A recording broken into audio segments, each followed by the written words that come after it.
tidak linear lagi loh. Kok di sini lama sekali gitu, perasaannya seolah-olah begitu ya. Kondisi seperti itu bisa saja waktu bisa terasa terlipat atau molor ya, karena dirinya itu berada pada kesadaran yang lebih tinggi, di mana batasan waktu sering tidak berlaku lagi ya. Saya contohkan saat seseorang yang senang berzikir atau senang membaca Al-Quran, ini karena rasa senang itu kan positif ya energinya. Ketika membacanya atau berzikirnya itu tidak terasa, rasanya kok cepat kok selesai waktunya, tiba-tiba selesai.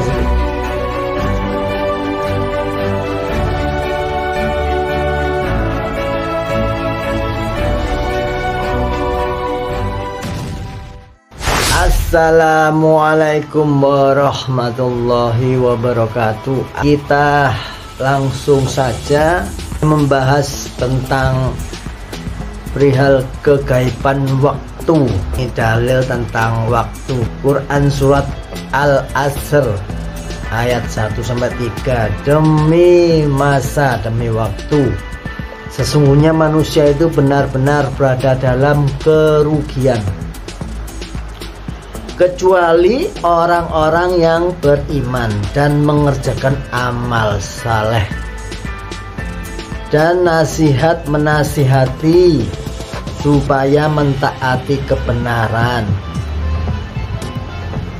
dan nasihat menasihati supaya menetapi kesabaran. Nasihat ini dalam hal kebaikan dan kesabaran. Jadi ayat ini menegaskan bahwa pentingnya waktu yang tidak bisa diulang. Tadi pagi aja kita atau kemarin sore kita tidak bisa kembali, apalagi ke masa lampau ya. Kita bahas bagaimana versi secara ilmiah dan versi secara ruhaniah. Kemudian berikutnya ada ayat dari Quran surat Al-Kahfi ayat 45 yang artinya, dan adalah waktu yang berlalu itu tidak lain hanya kesenangan yang menipu. Kemudian berikutnya Quran surat Al-Hadid ayat 20 yang artinya, ketahuilah bahwa kehidupan dunia itu hanyalah permainan dan senda gurau belaka, dan di akhirat ada azab yang keras dan ampunan dari Allah serta keridhoannya. Kehidupan di dunia ini tidak lain hanyalah kesenangan yang menipu. Nah ini ya. Jadi dua ayat terakhir ini mengingatkan kita bahwa waktu dan segala sesuatu di dunia ini semuanya hanyalah sementara, relatif ya, dan sering menipu manusia, serta janganlah mengalihkan perhatian utama dari tujuan akhir, yakni tujuan akhirat. Walal akhiratu khairul laka minal ula. Sesungguhnya hari akhir itu lebih bagus dari ula, hari sekarang ini. Hadisnya hadis dari Abu Hurairah. Ada dua nikmat yang sering dilalaikan oleh kebanyakan manusia, yakni kesehatan dan waktu luang. Nah ini banyak orang yang waktunya luang dibuang-buang. Selanjutnya kita bahas definisi waktu ya. Ini kita mulai masuk ke dalam tahap definisi ya. Dalam ilmu pengetahuan, terutama bidang fisika dan bidang kosmologi, waktu ini dipahami melalui berbagai literasi dan penelitian yang memiliki kesimpulan kegaiban. Dalam artian pemahaman kita tentang waktu itu melibatkan banyak misteri dan pertanyaan-pertanyaan yang lebih mendalam lagi ya, karena manusia itu terbatas ya.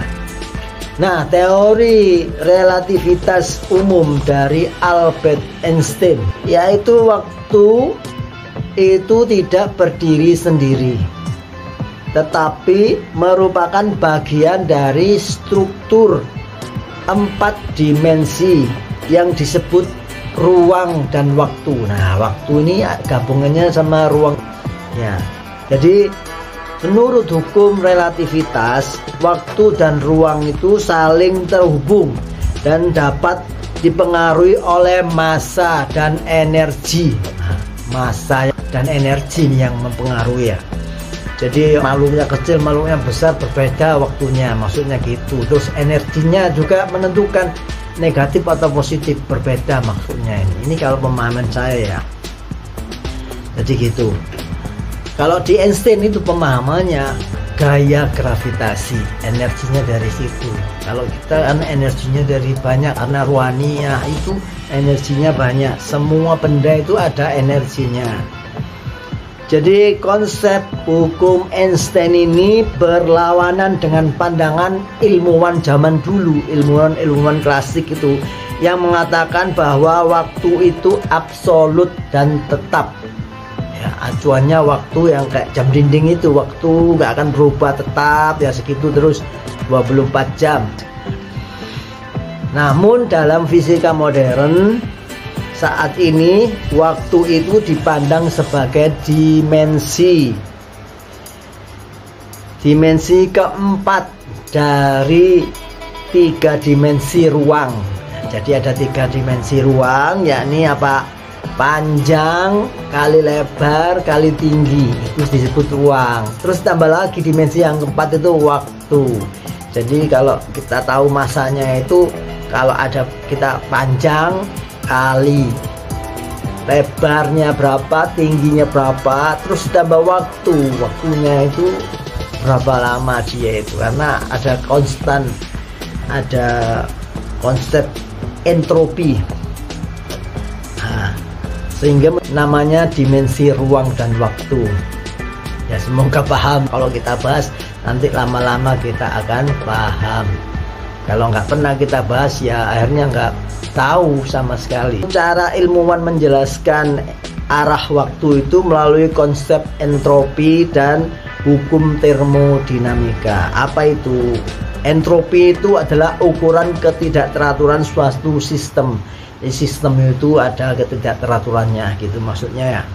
Terus hukum termodinamika ini menyatakan bahwa dalam entropi, suatu sistem yang terisolasi ya, yang tidak ada interaksi dari luar, itu akan cenderung terus meningkat seiring waktu. Itu disebut arah waktu ya. Maka entropi ini menyebutkan arah alamiah, arah waktu. Makanya waktu itu bergerak maju, gak ada mundur. Kalau versi ilmiah ya. Kalau versi ruannya beda lagi. Jadi waktu itu bisa maju, bisa mundur. Menarik bukannya? Mari kita bahas terus supaya kita lebih paham. Meskipun para ilmuwan itu fokus pada aspek fisik dan matematis waktu, perhitungan-perhitungan itu maksudnya ya, mereka juga sepakat dengan pandangan para sufi, maksudnya bahwa pengalaman manusia tentang waktu itu subjektif. Subjektif itu maksudnya tergantung masing-masing, relativitasnya gitu loh ya. Apa itu? Perasaan tentang waktu itu bisa berubah tergantung kondisi fisik dan psikologis seseorang ya.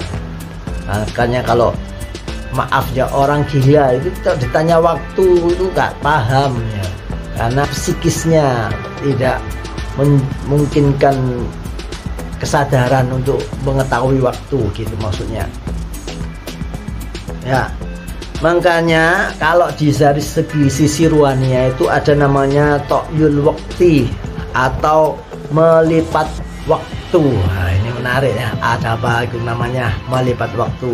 Ini adalah merupakan efek samping dari suatu kesinambungan kalau versi saya ya, atau suatu kontinuitas atau bahasa sufinya istiqomah. Makanya istiqomah itu ada buahnya, salah satunya membuat rasa energi positifnya keluar pada amalan yang sama setelah berkali-kali. Namanya istiqomah itu minimal 41 kali ya.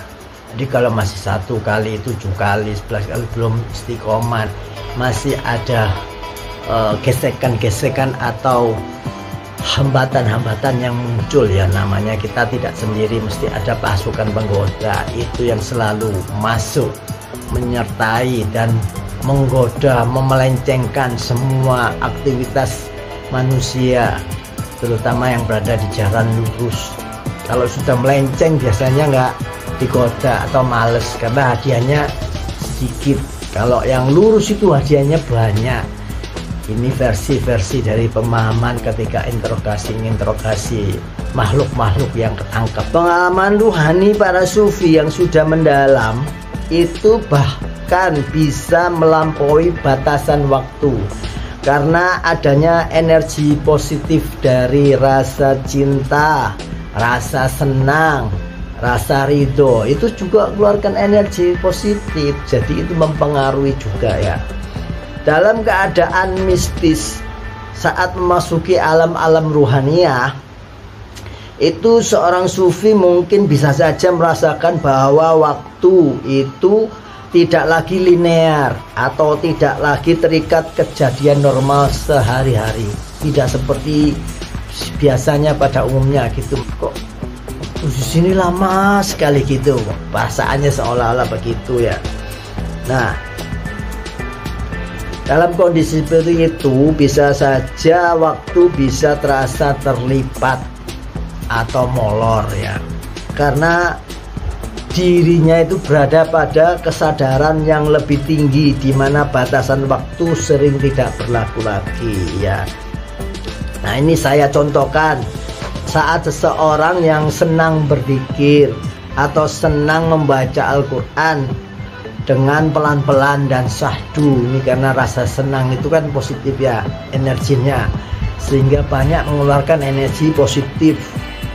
Maka itu ketika membacanya atau berzikirnya itu tidak terasa, rasanya cepat kok selesai waktunya, tiba-tiba selesai. Karena senangnya itu membuat waktunya menjadi serasa cepat ya.